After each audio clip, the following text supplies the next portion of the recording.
আল্লাহ তাআলার এই যে মাকাম আমি জানতে হবে সেটা মুহাম্মদুর রাসূলুল্লাহ সাল্লাল্লাহু আলাইহি ওয়াসাল্লামের মাধ্যমে। কেন? এটা একমাত্র কারণ হচ্ছে যে কোন নবী তার উম্মতের জন্য এত বেশি কান্নাকাটি করার যান নাই, কোন নবী তার উম্মতের জন্য এত বেশি দোয়া করে যান নাই, কোন নবী তার উম্মতের জন্য এত স্যাক্রিফাইস করে যান নাই, কোন নবী তার উম্মতের জন্য এত কুরবানি করে যান নাই, কোন নবী তার উম্মতের জন্য আওলাদকে পর্যন্ত জলাঞ্জলি দেন নাই, কোন নবীর আওলাদের মধ্যে ৭২ জন ৭৩ জন শত শত হাজার হাজার নামাজে কোন নবীর আওলাদ এত জবা হয় নাই, আমার রাসূলের আওলাদ যতটুকু জবা হয়েছে। আম্মা বা'দ فأعوذ بالله من الشيطان الرجيم لقد جاءكم رسول من أنفسكم عزيز عليه ما عنتم حريص عليكم بالمؤمنين رؤوف رحيم. وقال الله تعالى في آية أخرى وما أرسلناك إلا رحمة للعالمين.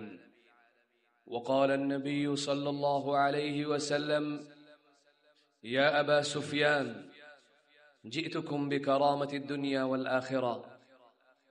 وقال النبي صلى الله عليه وسلم إنكم لتموتون كما تنامون وتستيقظون وتبعثون كما تستيقظون وتحاسبون بما تعملون ثم إنها لجنة أبدا أو لنار أبدا أو قال النبي صلى الله عليه وسلم. اللهم صل وسلم وبارك على سيدنا محمد وعلى آل محمد كما باركت وصليت وسلمت على إبراهيم وعلى آل إبراهيم إنك حميد مجيد. التعليم কর্তৃক আয়োজিত দি জুনিয়র চ্যাম্পিয়নশিপ 2025 এর উদ্যোগে আজকের পুরস্কার বিতরণী অনুষ্ঠানের সম্মানিত মেহমান মিত্র, আত-তালিমের সকল মুআজ্জাজ মুকাররম সদস্যবৃন্দ, আমার সামনে উপবিষ্ট প্রাণপ্রিয় ছাত্র ও ছাত্রীরা, সর্বপ্রথম আল্লাহ সুবহানাহু ওয়া তাআলার শুকরিয়া আদায় করছি যে আল্লাহ সুবহানাহু ওয়া তাআলা আমাদের সবাইকে মানুষ তথা আশরাফুল মাখলুকাত, সৃষ্টির শ্রেষ্ঠ জীব হিসেবে সৃষ্টি করেছেন, স্থানমান দারাজাত দান করেছেন। সবাই বলি আলহামদুলিল্লাহ। লাখো কোটি দুরূদ ও সালাম বর্ষিত হোক আমাদের প্রিয় নবী, কামলিওয়ালা নবী জনাবে মুস্তাফা মুহাম্মদুর রাসূলুল্লাহ সাল্লাল্লাহু আলাইহি ওয়াসাল্লামের উপর, যার সিরতের জন্য, যাকে ইয়াদ করার জন্য আমরা এখানে সবাই এসেছি। শুকরিয়া আদায় করতেছি আপনারা যারা বিভিন্ন জায়গা থেকে, অভিভাবকগণ, ছাত্রছাত্রীবৃন্দগণ, শিশু কিশোর, কচিকাচা বাচ্চারা এই প্রচন্ড গরমের মধ্যে, গরমকালে, রবিউল আউয়াল মাসে, আজকের এই দিনে বিভিন্ন প্রান্ত থেকে এসেছেন, আসছেন, আসবেন। আল্লাহ তাআলা আজকের আয়োজনকে, আমাদের আশাকে বসাকে কবুল এবং মঞ্জুর করুন, আমিন। সম্মানিত হাজিরিন,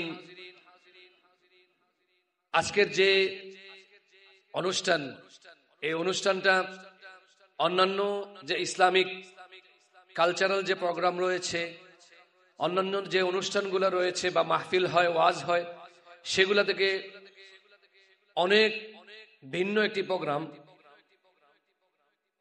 আলহামদুলিল্লাহ, আমার খুবই ভাল লাগতেছে যে মৌলভীবাজার এর মতো একটি পুণ্যভূমির মধ্যে শাহ মুস্তাফা রহমতুল্লাহ আলাইহি, যিনি শাহ জালাল রহমতুল্লাহ আলাইহির উত্তরসূরি, ওনাদের হাতে গড়া মৌলভীবাজার এবং সিলেট, ওনাদের এই পরিণতিতে আমরা আমাদের যে রসুল প্রেমের যে উদারতা দেখিয়েছি, রসুলের প্রেমের প্রতি, রসুলের ইশকের প্রতি, রসুলের প্রতি আমাদের যে মায়া এবং মহব্বতের যে উদারতা দেখিয়েছি, দৃষ্টান্ত, আজকে আমরা বিশাল বড় একটা দৃষ্টান্ত ক্রিয়েট করেছি। এই জন্য আমি আপনাদের সবাইকে প্রথমেই আন্তরিক মোবারকবাদ এবং শুভেচ্ছা জানাচ্ছি, শুকরিয়া জ্ঞাপন করছি। আর তালিমের সদস্যবৃন্দ যারা রাত দিন নির্ঘুম পরিশ্রম করে, অক্লান্ত পরিশ্রম করে আমাদেরকে এত সুন্দর একটি আয়োজন দিয়েছেন, আল্লাহ তাআলা ওনাদের সবাইকে জাযায়ে খায়র দান করুন, আমিন। শুভ উপস্থিতি, আল্লাহ সুবহানাহু ওয়া তাআলা আমাদেরকে সৃষ্টি করেছেন, অতঃপর আল্লাহ সুবহানাহু ওয়া তাআলা কোরআনে কারীমের মধ্যে আমাদের সৃষ্টির নিজাম বলে দিয়েছেন যে আমাদেরকে কিভাবে আল্লাহ তাআলা তৈরি করেছেন। আল্লাহ তাআলা আমাদেরকে মার পেটের মধ্যে 3টি অন্ধকারের মধ্যে আল্লাহ তাআলা আমাদেরকে তৈরি করেছেন। ইয়াখলুকুকুম ফি বুতুনি উম্মাহাতিকুম খালকাম মিন বাদি খালক ফি যুলুমাতিন সালাস। 3টি অন্ধকারের মধ্যে আল্লাহ তাআলা আমাদের মার পেটের মধ্যে রেহেমের মধ্যে আমাদেরকে পয়দা করে দেখিয়েছেন। এরপর আল্লাহ সুবহানাহু ওয়া তাআলা এটার সাথে হাদিসে কুদসিকে জড়িয়ে দিচ্ছি।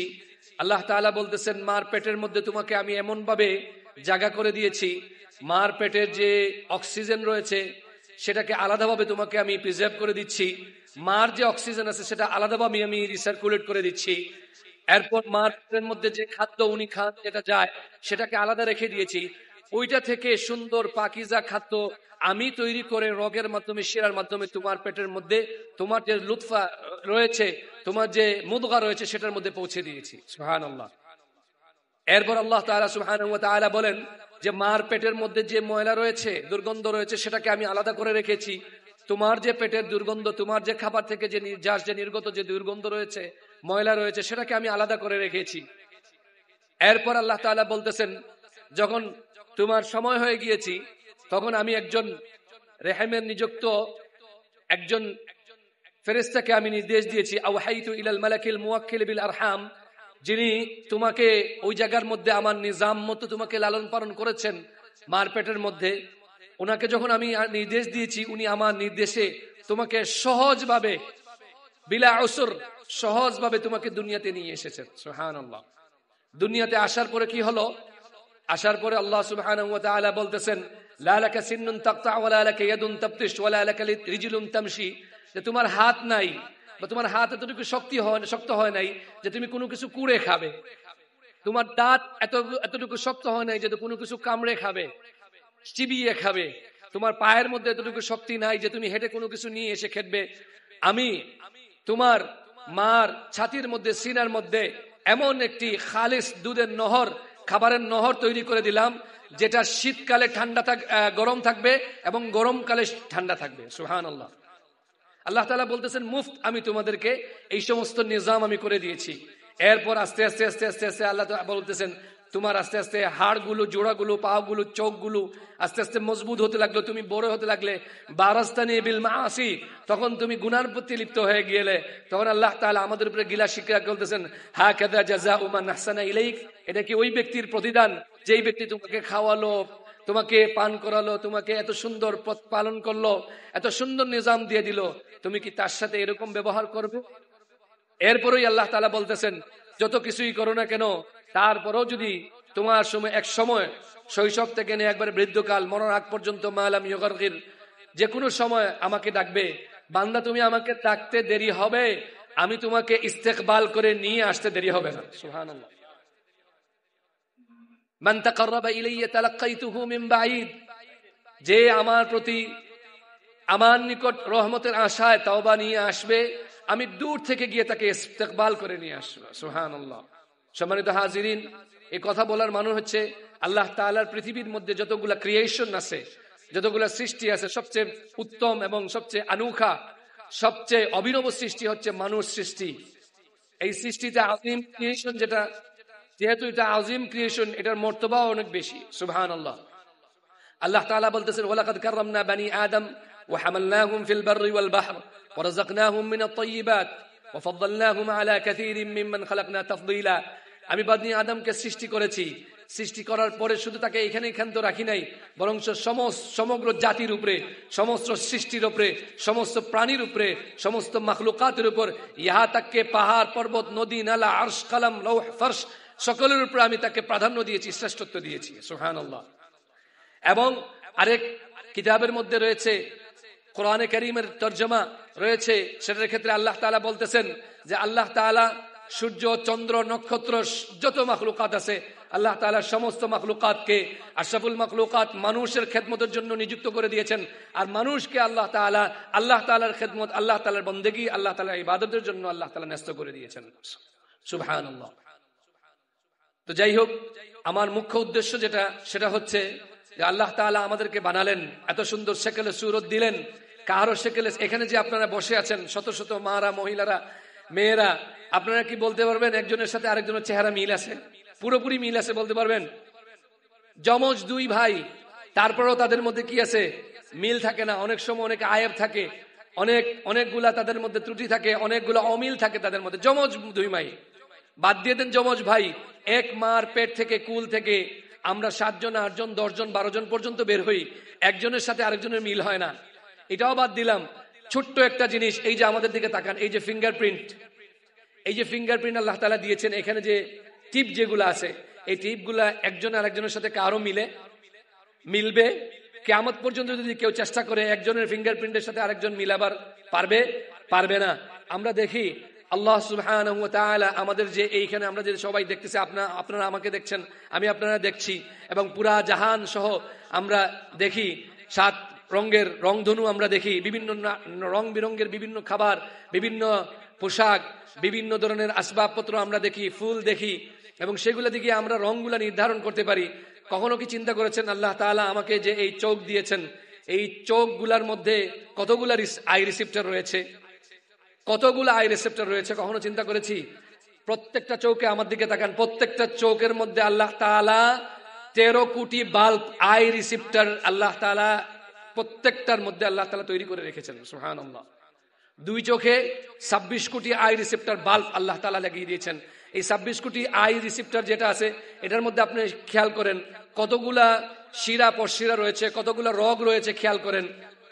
যদি একটা রগ আরেকটা রগের সাথে উলট পালট হয়ে যায়, একটা রগ যদি কাজ করা বন্ধ হয়ে যায়, তাহলে আপনি আমাকে উল্টা দেখবেন, আমি আপনাকে উল্টো দেখব।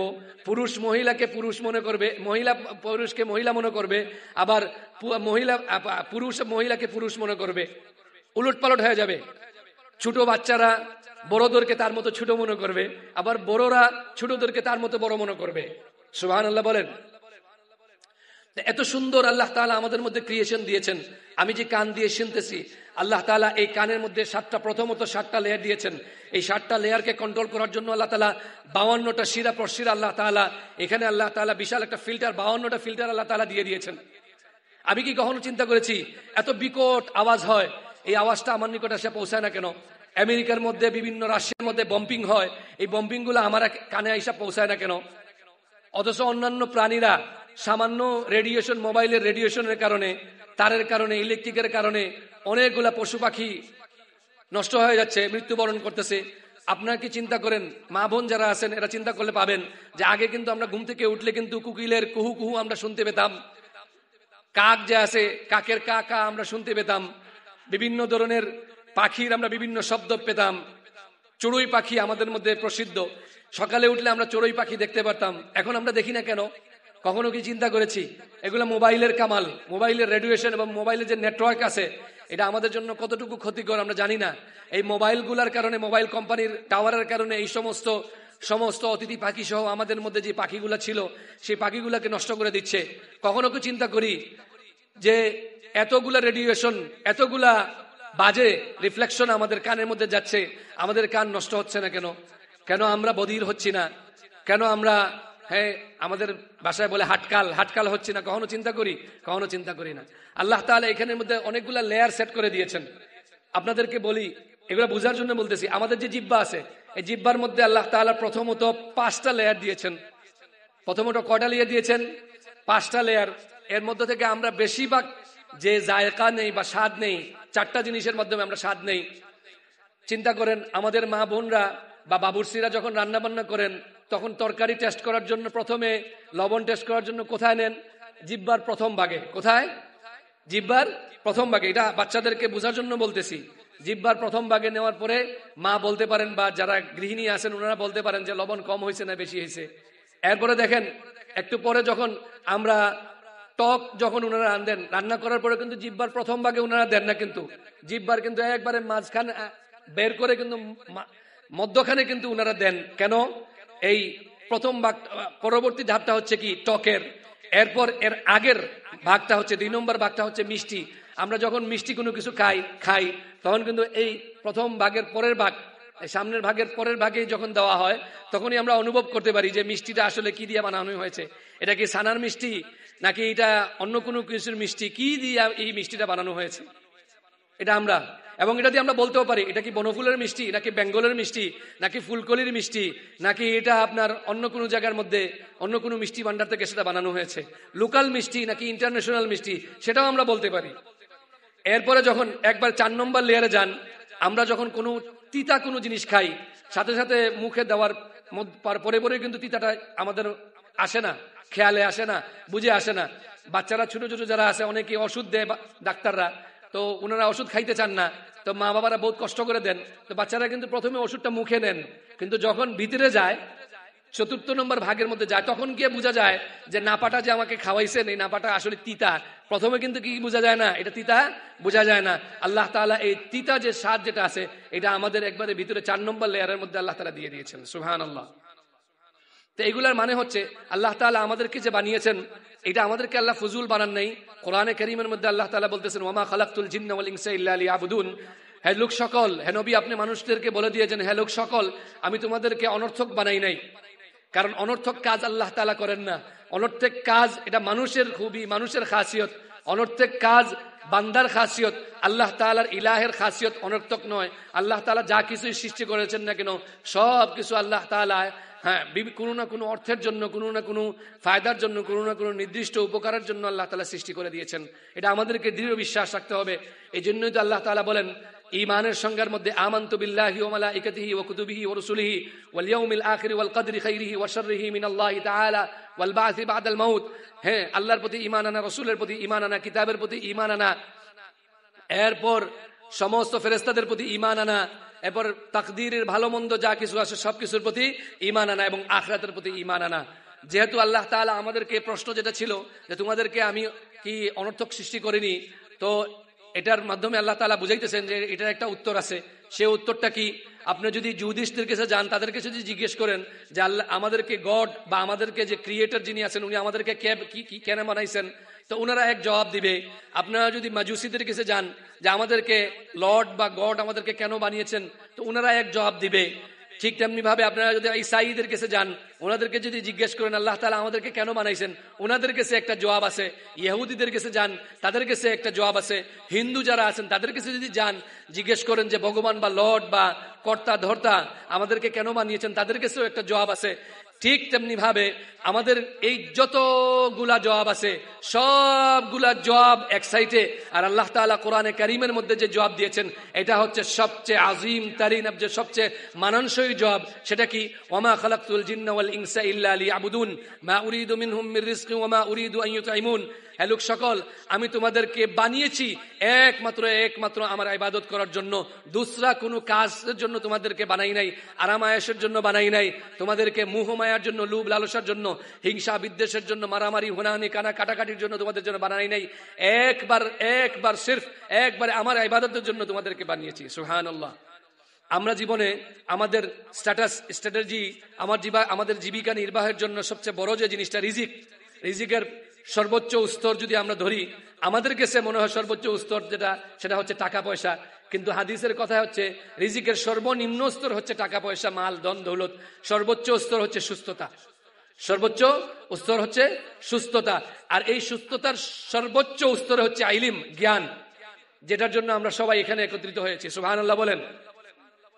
সর্বোচ্চ স্তর, এটার উপরে আল্লাহ তাআলা কোন ধরনের কোন রিজিক রাখেন নাই, কোন সম্পদ রাখেন নাই।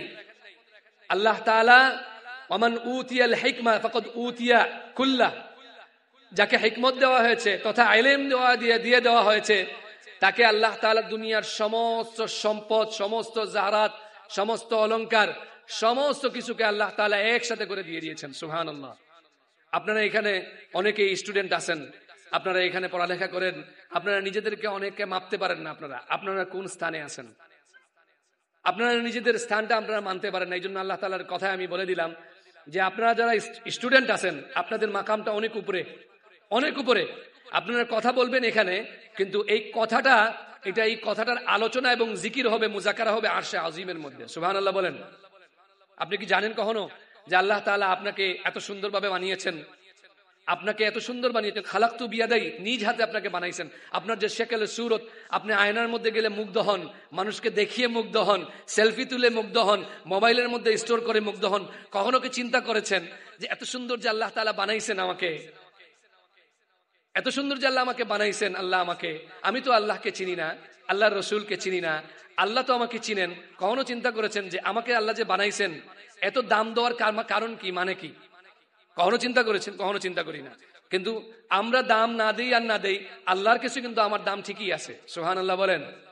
আমি এখানে কথা বলবো, এখানে আল্লাহকে ডাকবো, এখানে আল্লাহকে স্মরণ করব, এখানে আমি বিপদে পড়বো, আমার সমস্ত কিছু আরশে আজিমের মধ্যে ওইখান থেকে ফায়সালা হয়ে তাড়াতাড়ি, সেকেন্ডও নয়, ন্যানো সেকেন্ডের মধ্যে, ন্যানো সেকেন্ড থেকেও আরো কোনো প্যারামিটার থাকে ওই সেকেন্ডগুলাকে বা ওই সময়কে যে মাপা যায়, এর থেকে কম সময়ে আল্লাহ তাআলা আমার জন্য ফেরেশতাদেরকে নিযুক্ত করে আল্লাহ তাআলা আমার ফরিয়াদ কবুল করার জন্য, আমার জরুরিয়াত কবুল করার জন্য, আমার মান, আমার সৌহার্দ্য, আমার সম্পূর্ণ বিষয়কে আল্লাহ তাআলা সমাধান করার জন্য ফেরেশতাদের বিশাল ঢোল আল্লাহ তাআলা আরশে আজিম থেকে পাঠায়া দেন। সুবহানাল্লাহ। কখনো কি আমি চিন্তা করেছি যে এত প্রটোকল আল্লাহ তাআলা আমাকে কেন দিচ্ছেন? চিন্তা করেছি? চিন্তা করি না। গতদিন একজন বলতেছে যে একজন হাসি দিতে গিয়ে মারা গিয়েছে। হাসি দেয় না মানুষ, হাসি দিতে গিয়ে মারা গিয়েছে। আমি কি কখনো চিন্তা করি যে আল্লাহ তাআলা আমাকে বানিয়েছেন, আল্লাহ তাআলা যদি এইভাবে টান দেন আমাকে, যে কোনো সময় নিয়ে যান? আপনারা বলেন তো, এখানের মধ্যে বহুত আছেন না যে মা আছেন কিন্তু মার আগে ছেলেরা চলে গিয়েছেন? দেখছেন আপনারা অনেকেই, ছেলের আগে মা চলে যায়, মার আগে ছেলে চলে যায়, ভাইয়ের আগে বোন চলে যায়, বোনের আগে ভাই চলে যায়, ছোটর আগে বড়রা চলে যায়, বড়র আগে ছোট চলে যায়। আছে না এরকম? হ্যাঁ, সাদারা চলে যায়, কালোরাও চলে যায়, সুন্দররাও চলে যায়, বিশ্রীরাও চলে যায়, কুচরিরাও চলে যায়। যে স্টাইল জানে সেও চলে যায়, যে স্টাইল জানে না সেও চলে যায়, যে কথা বলতে পারে সেও চলে যায়, যে কথা বলতে পারে না সেও চলে যায়, যে দেখে সেও চলে যায়, যে দেখে না সেও চলে যায়। কখনো কি চিন্তা করেছি যে এই সমস্ত নিজাম কে বানিয়েছেন, কিসের জন্য বানিয়েছেন? কখনো কি চিন্তা করি যে আল্লাহ তাআলা আমাকে যে বানিয়েছেন, এত প্রটোকল দিচ্ছেন, এত নাজ ও নিয়ামত দিচ্ছেন? আপনি সিসিউতে, আইসিইউতে এখানে যে দুইজন ছিলেন, ডাক্তার শামসুজ্জামান সাহেব, আমার আগে যিনি কথা বলেছেন, মুখাতিব সঞ্চালক সাহেব, বিজ্ঞ সঞ্চালক সাহেব ডাক্তার জহিরুল ইসলাম, কখনো কি ডাক্তারকে জিজ্ঞেস করেছেন যে আমাদেরকে যে অক্সিজেন দেওয়া হয়, এই অক্সিজেন যখন সিসিউতে, আইসিইউতে যাই, এক একটা অক্সিজেন যে দেওয়া হয় মিটার অনুযায়ী, পার সেকেন্ডে আমাদের অক্সিজেনের দাম কত পড়ে? কখনো চিন্তা করেছি আমরা? আইসিইউতে গেলে আমাদের শুধু খালি অক্সিজেন এবং তাদের যে মেশিনারি যেগুলো আছে, সর্বনিম্ন 50,000 টাকা পার ডে ওনারা নেন। এই 50,000কে আপনারা 24 ঘন্টা দিয়ে ভাগ দেন, 24 ঘন্টার মধ্যে কতগুলা মিনিট আছে সেগুলোকে ভাগ দেন, এই কতগুলা মিনিটের মধ্যে কতগুলা সেকেন্ড আছে ওইগুলা ভাগ দেন, তাহলে পেয়ে যাবেন যে আপনার প্রত্যেকটাই যে মিটার টুন টুন টুন টুন টুন করে, যে এই প্রত্যেকটা টুন টুনের মধ্যে আপনার কতটা টাকা আপনার চলে যাচ্ছে। কখনো চিন্তা করছি? না, কখনো চিন্তা করি না। কিন্তু আল্লাহ তাআলা আমাদেরকে মুফত, ফ্রি, মাজ্জানান, একদম ফ্রি কিন্তু আল্লাহ তাআলা আমাদেরকে এই শ্বাস প্রশ্বাস গুলা ওনার নিজস্ব আইসিইউ দ্বারা, নিজস্ব ডাক্তার, পর্যবেক্ষণের ডাক্তার ফেরেশতাদের মাধ্যমে আল্লাহ তাআলা কিন্তু আমাদেরকে পর্যবেক্ষণের মাধ্যমে আল্লাহ তাআলা এগুলো কিন্তু সার্কুলেট করছেন। বাজে বাতাস যেগুলো আছে সেগুলো ভিতর থেকে বের হচ্ছে, ভালো অক্সিজেন যেগুলো আছে এগুলো আমরা ভিতরে নিচ্ছি, ছাড়ছি, ভিতরে নিচ্ছি, ছাড়ছি। কোনো কামরার মধ্যে যদি আপনাদেরকে বন্ধ করে দেওয়া হয়, যে কামরার মধ্যে আপনার সাউন্ড প্রুফ এবং পলিউশন প্রুফ, সবকিছু প্রুফ, আপনাকে যদি বন্ধ করে দেওয়া হয়, ওইখানের মধ্যে দেখেন আপনার শ্বাস নিঃশ্বাস নিতে কত কষ্ট হয়। একজনের শ্বাস আরেকজনের কাছে 20 লাগে।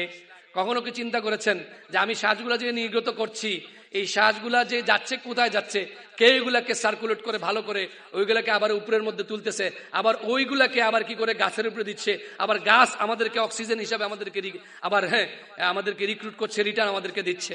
কখনো কি চিন্তা করি এগুলা? কখনো চিন্তা করি না। যাই হোক, মুখ্য উদ্দেশ্য হচ্ছে আল্লাহ তাআলা আমাদেরকে বানিয়েছেন, আল্লাহ তাআলা ওনার পরিচয় আমাদেরকে দিয়েছেন। এখন আমাদের জন্য হয়তো বা সৌভাগ্য হবে বা দুর্ভাগ্য যে আল্লাহ তাআলার পরিচয় যদি আমরা জানতে পারি অথবা না পারি। যদি না পারি তাহলে দুর্ভাগ্য হবে, আর যদি জানতে পারি তাহলে সৌভাগ্য হবে। কিভাবে?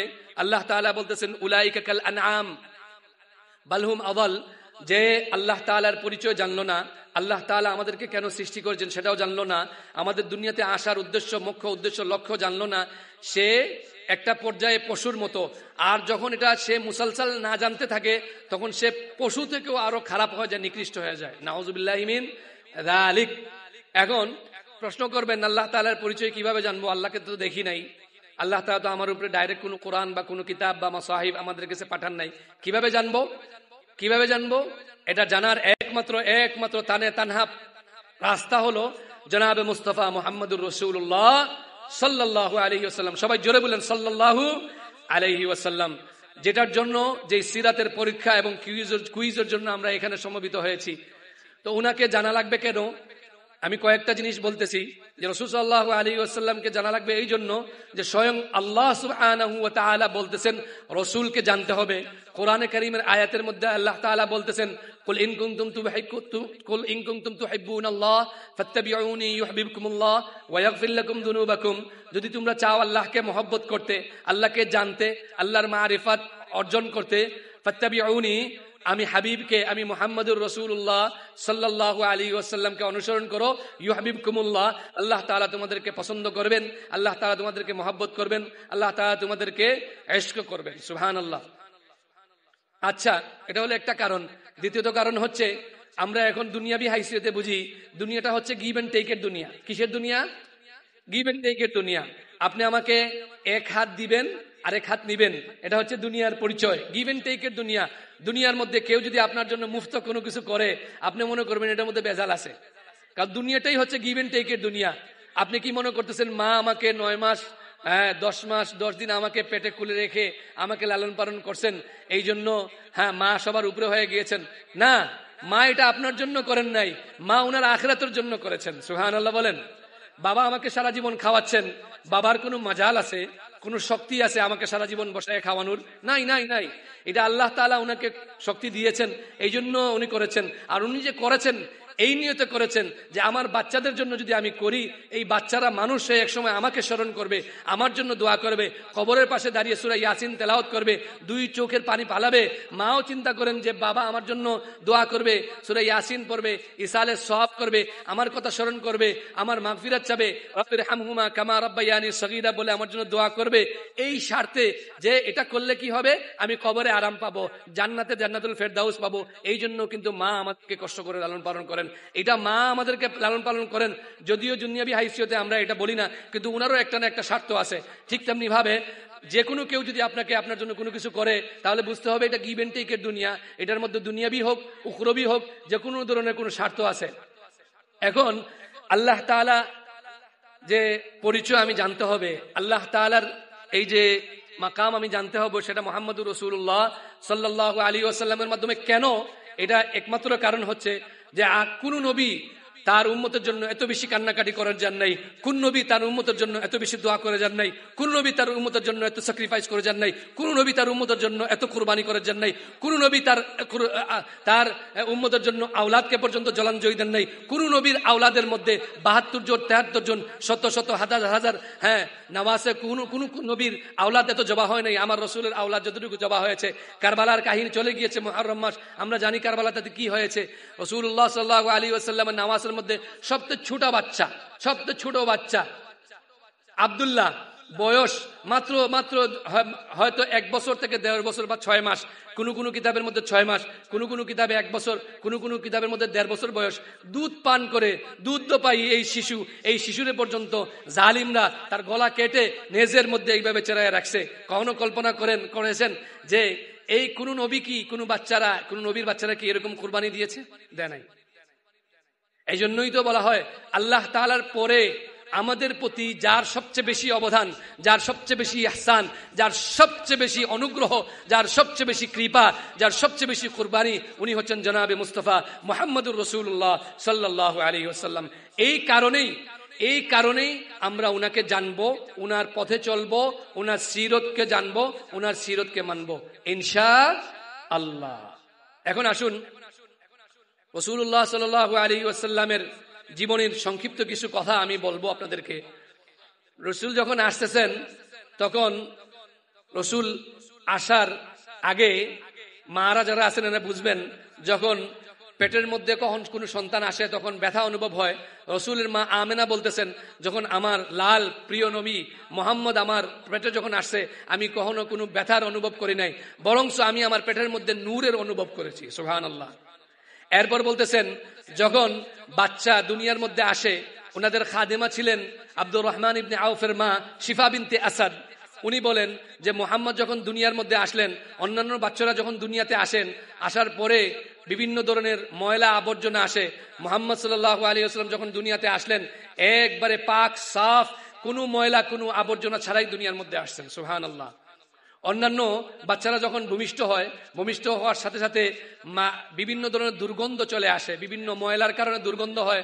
রসুল যখন দুনিয়াতে মার কুল থেকে দুনিয়ার কুলে আসলেন, তখন পুরা জাহানের মধ্যে মিশকে আম্বর, মিশক সুঘ্রাণের পুরা জাহানের মধ্যে একবারে ছড়িয়ে ছিটিয়ে মার নাভির সাথে তার নাভটা লাগানো থাকে, নাভি লাগানো থাকে। তো এটা পরবর্তীতে কেচি দিয়ে বা কোনো একটা প্রসেসে এটাকে কাটতে হয়। রাসূল সাল্লাল্লাহু আলাইহি ওয়াসাল্লাম যখন পৃথিবীতে আসলেন, আসার পরে উনাকে এই প্রসেসটা করতে হয় নাই। উনি নাফ কাটা অবস্থায় এবং খতনা করা অবস্থায়, অলরেডি নাফ কাটা হয়ে গিয়েছে, ওনার খতনা করা হয়ে গিয়েছে, এই অবস্থায় উনি দুনিয়ার মধ্যে ভূমিষ্ঠ হয়েছেন। সুবহানাল্লাহ। এরপর যখন আসছেন, আসার পরে যখন শিফা বিনতে আসাদ উনি মা আমিনার কুলে দিলেন, কুলে দেওয়ার পরে রাসূল সাল্লাল্লাহু আলাইহি ওয়াসাল্লাম মা আমিনার কুলে যাওয়ার পরে গিয়েই এইভাবে তো থাকে বাচ্চারা, উনি উলট হয়ে একবারে ডাইরেক্ট সেজদায় চলে গিয়েছেন। সুবহানাল্লাহ। লম্বা সেজদা করেছেন, লম্বা 15 থেকে 20 মিনিট 25 মিনিট লম্বা সেজদা করেছেন। সেজদা থেকে উঠার পরে সোজা হয়ে আসমানের দিকে এইভাবে আঙ্গুল করেছেন। এরপরে আমিনা বলেন যে খতিবে বাগদাদির রেওয়ায়েত অনুযায়ী আমিনা বলেন যে ঘরের ছাদের ভিতরে কি হয়ে বিশাল বাদল চলে আসলো, ধোঁয়া চলে আসলো। আমরা মাঝে মাঝে দেখি না, বিভিন্ন স্টেজ প্রোগ্রাম হলে ওনারা ধোঁয়া দেন, যারা সিঙ্গার থাকেন বা গায়ক থাকেন বা নাশিদবিদ যারা থাকেন, ধোঁয়া দেওয়া হয়। তো ওই ধোঁয়াটা চলে আসে। তো এই ধোঁয়ার মাধ্যমে কিছু দেখা যায় না। রাসূল যখন আসলেন এরকম ধোঁয়াচে হয়ে গেল। ধোঁয়াচে হওয়ার পরে এরপরে আমিনা বলেন, আমি কিছু আওয়াজ শুনলাম, আমার মনে হলো ফেরেশতারা আওয়াজ করতেছেন। সুবহানাল্লাহ। এরপরে ফায়ুনাদি মুনাদিন, একটা আওয়াজ আসলো, তুফু বিহি মাশারিকাল আরদি ওয়া মাগারিবাহা, যে এই বাচ্চাকে মাশরিক মাগরিব শিমাল ঘুরে নিয়ে আসো, লিয়ারিফু বিইসমিহি ওয়া নাতিহি ওয়া সূরাতিহি, যাতে করে পুরা বিশ্ববাসী তার পরিচয়, তার নাম, তার বংশ, তার সমস্ত হসব নসব, তার তারিফ, তার শেকেল সুরত যাতে মানুষ জানতে পারে। সুবহানাল্লাহ।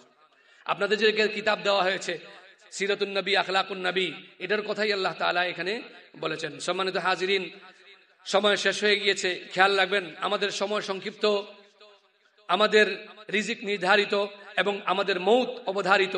এই তিনটা জিনিস আমাদেরকে খেয়াল রাখতে হবে। আমাদেরকে একদিন চলে যেতে হবে। আমরা এই দুনিয়াতে এসেছি শানদার আখিরাত বানানোর জন্য, গাড়ি বাড়ি বানানোর জন্য এসে নাই। বাচ্চারা যারা আসো, তোমাদেরকে আমার রাসূল এত বেশি মহব্বত করেছেন যে বাচ্চাদেরকে যখনই দেখতেন সর্বপ্রথম রাসূল বাচ্চাদেরকে উনি সর্বপ্রথম সালাম দিতেন। সুবহানাল্লাহ। এবং রাসূল এই বাচ্চাদের অভিভাবকদেরকে বলতেছেন, আকরিমু আওলাদাকুম, হে পরিবারের অভিভাবকগণ, বড়গণ, তোমরা তোমাদের বাচ্চাদেরকে সময় দাও, তোমাদের বাচ্চাদেরকে ইজ্জত দাও, সম্মান দাও। আজকে মারা বাবারা বলেন যে বাচ্চারা আমাদের কথা শুনে না। কিভাবে শুনবে? আপনারা কি তাদের কথা শুনেন? তাদেরকে সময় দেন, তাদের প্রতি খেয়াল রাখেন।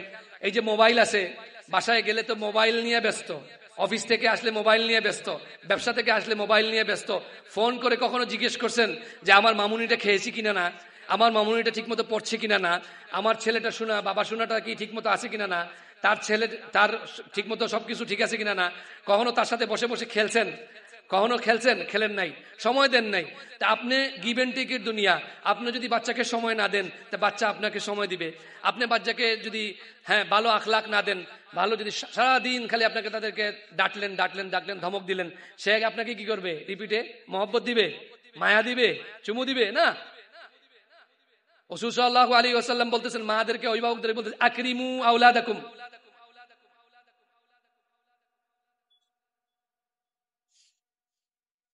প্যারেন্টিং অনেক বড় বিষয়, যেটা রাসূল সাল্লাল্লাহু আলাইহি ওয়াসাল্লাম 1450 বছর আগে বলে দিয়ে গেছেন। তোমাদের ছেলে সন্তানদেরকে, আওলাদদেরকে তোমরা সম্মান দাও। একজন শিক্ষক এবং শিক্ষিকা পরীক্ষার পরে ওনারা খাতাগুলো চেক করতেছিলেন। উদাহরণের জন্য বলতেছি, খাতা চেক করতে করতে এক সময় শিক্ষিকা, ওনারা স্বামী স্ত্রী দুজনেই শিক্ষক শিক্ষিকা, তো স্ত্রী যিনি আছেন উনি খাতা দেখতে দেখতে ওনার চোখে পানি চলে আসছে। তো পানি চলে আসার কারণে ওনার স্বামী যিনি শিক্ষক ছিলেন উনি বললেন, কি ব্যাপার, তোমার চোখের মধ্যে পানি চলে আসলো কেন? বলতেছেন, এই খাতা দেখে আমার চোখের মধ্যে পানি চলে আসছে। তো উনি, ওই স্বামী বলতেছেন, ঠিক আছে খাতাটা আমাকে দাও, কিসের জন্য পানি আসছে? তো ওইখানের মধ্যে লেখা ছিল যে তুমি ভবিষ্যতে কি হতে চাও। ওই ছেলে লেখছে বা ওই শিক্ষার্থী লেখছে যে আমি ভবিষ্যতে মোবাইল হতে চাই। তো লেখা হয়েছে কেন হতে চাও, যে সে ব্যাখ্যায় লেখছে যে আমি সারাদিন দেখি আমার মা বাবারা সব সময় কি এই মোবাইল নিয়েই ব্যস্ত থাকেন, এটাকেই আদর করেন, এটাকেই চার্জ দেন, এটাকেই মায়া করেন, সুন্দর করে এটাকেই পরে পরিষ্কার করেন, এটার মধ্যে গিলাফ লাগান, এটার মধ্যে আবার কাবার লাগান, সুন্দর, এটাকে খুব পরিচর্যা করেন। তো ওই অনুযায়ী আমি যদি মোবাইল হইতাম তাহলে হয়তো তাদের কাছ থেকে এতটুকু যত্ন বা এতটুকু আদর, এতটুকু সময় আমি পাইতাম। নাউজুবিল্লাহি মিন যালিক। তো ওই টিচার বলতেছেন এটা একজনের লেখছে, অসুবিধা কি? তো উনি বলতেছেন, ওই মহিলা বলতেছেন যে না, একজন লেখছে সেটা আপত্তি নাই, এটা আমার আপনার ছেলে, উনিই লেখছে, দেখেন আমার আপনার ছেলে সেই লেখছে। আজকে আমরা মোবাইল নিয়ে ব্যস্ত, এই মোবাইলের ক্ষেত্রে ফিতনা কি হচ্ছে, ফতোয়া হচ্ছে ফিতনাতুন আযীমা, এটা দাজ্জাল, এটা দাজ্জাল। আপনি ছেলে সন্তানকে সময় দেন, দেখবেন রিটার্নে সময় পাবেন। ছেলে সন্তানকে ইজ্জত দেন, আপনি রিটার্নে ইজ্জত পাবেন। ছেলে সন্তানদেরকে আপনি সালাম দেন, রিটার্নে সালাম পাবেন। তারা তো মারপেট থেকে শিখে আসে নাই, এটা আপনাকে আমাকে দেখে আমাদের প্যারেন্টিং এর মাধ্যমে সেটা শিখবে। এখন আসুন ছেলে সন্তানদের কথা বলতেছি। রাসূলুল্লাহ সাল্লাল্লাহু আলাইহি ওয়াসাল্লাম বলতেছেন, জেনে রাখো দুনিয়ার মধ্যে যদি কেউ জান্নাতের সার্টিফিকেট পেতে চায় তাহলে সে জন্য দুনিয়ার মধ্যে তার মাকে বাবাকে খুশি করে নিয়ে আসে, আমি আল্লাহ রাব্বুল ইজ্জত গ্যারান্টি তাকে জান্নাতের সার্টিফিকেট দিয়ে জান্নাত তার জন্য অবধারিত করে দিব। সুবহানাল্লাহ। আজকালকার ছেলেরা তাদের একটু বুঝ হয়ে গেলে, তাদের একটু শক্তি হয়ে গেলে, তাদের ঘাড় একটু বড় হয়ে গেলে মা বাবাকে মূল্যায়ন করে না। অথচ রাসূল প্রত্যেকটা ঘাটে ঘাটে ঘাটে ঘাটে বলতেছেন উম্মুকা উম্মুকা উম্মুকা, তোমার মা তোমার মা। ইসলামের মধ্যে সবচেয়ে বড় বিধান হচ্ছে জিহাদের মধ্যে পর্যন্ত আসার পরে রাসূল জিজ্ঞেস করতেছেন যে তোমার পিছনে কি তোমার বুড়া কোনো মা বাবা বা কোনো দায়িত্বশীল কেউ রয়েছেন যাদের খেদমত করতে হয়? সাহাবী বলতেছেন, ইয়া রাসূলুল্লাহ, হ্যাঁ আছেন। রাসূল বলতেছেন, তুমি চলে যাও, তোমার জিহাদ করা ইসলামের সবচেয়ে বড় বিধান, জিহাদ করা লাগবে না, বরংস তুমি চলে যাও, তুমি ওইখানে গিয়ে যদি তাদের খেদমত করো, এটা তোমার জন্য সর্বোত্তম জিহাদ হবে। সুবহানাল্লাহ। এরপরে দেখেন রাসূল কি বলতেছেন আমাদেরকে শেখানোর জন্য, আল্লাহর কসম, যিনি স্বচক্ষে আল্লাহকে দেখছেন, কাবা কাউসাইনি আদনা, ওনার দুনিয়াবি কোনো কিছু নাই, আমাদেরকে শেখানোর জন্য বলতেছেন। রাসূল বলতেছেন, যদি আমার মা বাবা জিন্দা হতেন, কাশ আমার মা বাবা যদি জিন্দা হতেন হয়তোবা, অথবা মাই যদি জিন্দা থাকতেন, আর আমি ঈশার নামাজের মধ্যে দাঁড়াইতাম, ফরজ জামাতের মধ্যে আমি দাঁড়াইতাম, আর আমার মা যদি আমাকে ডাকতেন বাবা মোহাম্মদ, আমি ফরজ জামাত নামাজ ছেড়ে দিয়ে আয়েশা বলতাম, মা জি হুকুম করেন, কি বলতেছেন আপনি বলেন। সুবহানাল্লাহ। চিন্তা করেছেন যে আমরা ছেলে মেয়েরা যার কারণে আমরা মানুষ হলাম, যাদের শিরা প্রশিরার রক্ত, এনার্জি, ক্যালসিয়াম, পটাশিয়াম, ভিটামিনস গুলা আমাদের শিরায় প্রশিরায় নির্গত হচ্ছে, আজকে তাদের পিছনে আমি কথা বলতে, তাদের চোখে চোখে চোখ লাগাইতে মিলাইতে আমি কখনো ভয় পাচ্ছি না। আজকে ভয় নাই আমার। যাদের কারণে জাহান পাইলাম, যাদের কারণে মানুষ হইলাম, যাদের কারণে জান পাইলাম, আজকে তাদেরকে সম্মান দিচ্ছি না। এটা আমাদের অভাব। আজকে প্যারেন্টিং এ যারা আছেন তারাও জালিম, যারা আমরা বাচ্চারা যারা আছে এরাও জালিম, দুই পক্ষ থেকে জুলুম করতেছি আমরা, এটা খেয়াল রাখতে হবে। রাসূলুল্লাহ সাল্লাল্লাহু আলাইহি ওয়াসাল্লাম বলতেছেন, ইয়া আবু সুফিয়ান জিতুকুম বিকারামাতিদ দুনিয়া ওয়াল আখিরা, হে আবু সুফিয়ান, আমি দুনিয়া আখিরাতে ইজ্জত নিয়ে আসছি। আমার যে সিরত আছে, আমার যে সুরত আছে, আমার যে সিফাত আছে, এই সিফাত এবং সিরত যদি কেউ মানে তাহলে সে জিন্দেগির মধ্যে যেই অবস্থায় থাকুক না কেন, চাই সে কুড়েগড়ের মধ্যে থাকুক অথবা বালাখানার মধ্যে থাকুক, চাই সে মৌলভীবাজারে থাকুক অথবা সাংঘাইয়ের মধ্যে থাকুক, চাই সে লন্ডনে থাকুক অথবা আফ্রিকাতে থাকুক, চাই সে চায়নার মধ্যে থাকুক অথবা বেঞ্জিংয়ে থাকুক, যেই জায়গার মধ্যে থাকুক না কেন, সে ওই জায়গার মধ্যে বসে বসে, তার কোনো কিছু নাই, ওই জায়গার মধ্যে বসে বসে পৃথিবীর মধ্যে সবচেয়ে শ্রেষ্ঠ মা, সবচেয়ে শ্রেষ্ঠ সন্তান, সবচেয়ে শ্রেষ্ঠ মানুষ হিসাবে আমার কাছে পরিগণিত হবে। সুবহানাল্লাহ। আমরা এগুলো মানতে পারবো তো ইনশাআল্লাহ? পরিশেষে বলি, তালিম এই আয়োজন করেছে, আমি ওনাদের উত্তরোত্তর কামিয়াবি কামনা করছি। উলামায়ে কেরামগণ এসেছেন, দায়িত্বশীলগণ এসেছেন, আপনাদেরকে কথা বলবেন। আমি যেই কথাগুলো বললাম সেটা উনি উসিকুম ওয়া নাফসি বিতাকওয়াল্লাহ, আমার নিজের আত্মশুদ্ধির জন্য আমি বললাম, নিজের ইসলাহের জন্য বললাম, আপনাদেরকে কথা শোনানোর উদ্দেশ্য নয়, আমার নিজের পরিবর্তনের উদ্দেশ্য। আমার কথার দ্বারা যদি আপনাদের দুই একজনের পরিবর্তন আসে তাহলে আমার জীবন কামিয়াবি হবে।